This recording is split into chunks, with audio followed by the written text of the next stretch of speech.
talata fa 17 volana septambra 2024 araba tompokolahy finaritra tompoko vavy atolotra ho anao avy hatrany ny sary azo avy amin'ny zana-bolana hitantsika nisy an'ity tangoron-drahona navelan'ilay rindrin-drahona nandalo aty amin'ny faritra ny atsimo atsinanana iny izay hitondra orana amin'iny faritra iny ny kapobeny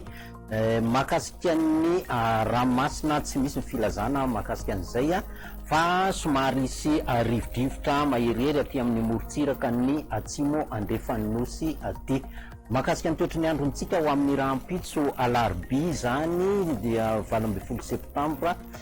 maimaina daholo ny andro afa-tsy aty amin'ny morontsiraka aty zany mbola vokatr'ilay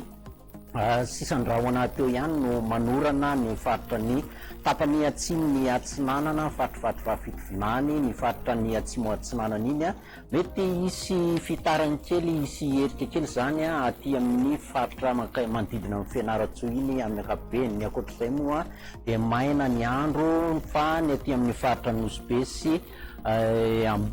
izy teo nosbe sy ambanja aty no mety isy orana tandrifon-drahona ny maraina. Ny tolakandro dia mbola misy ihany izay orana izay aty amin'ny atsinanan'ny nosy mitovy ihany torak'izay koa mbola mety isy herika kely aty amin'ny ilany atsinana ny otomatsiatra iny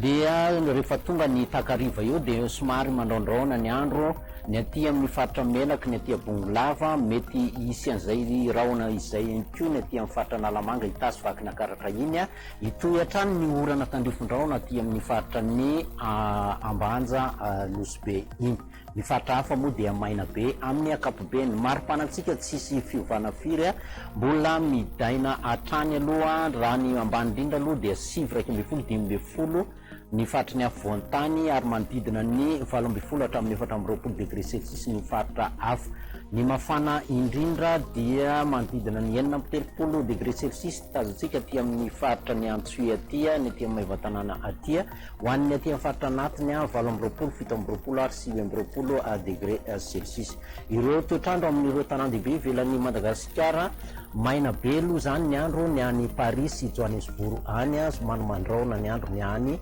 Nairobi manaona kosa ireo nosy manodidina antsika maina koa ny andro amin'ny ankapobeny aloha Mayotte, La Réunion misy ny orana zany ny any Comorany ary mety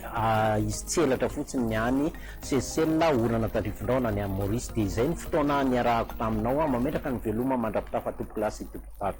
veloma tompoko.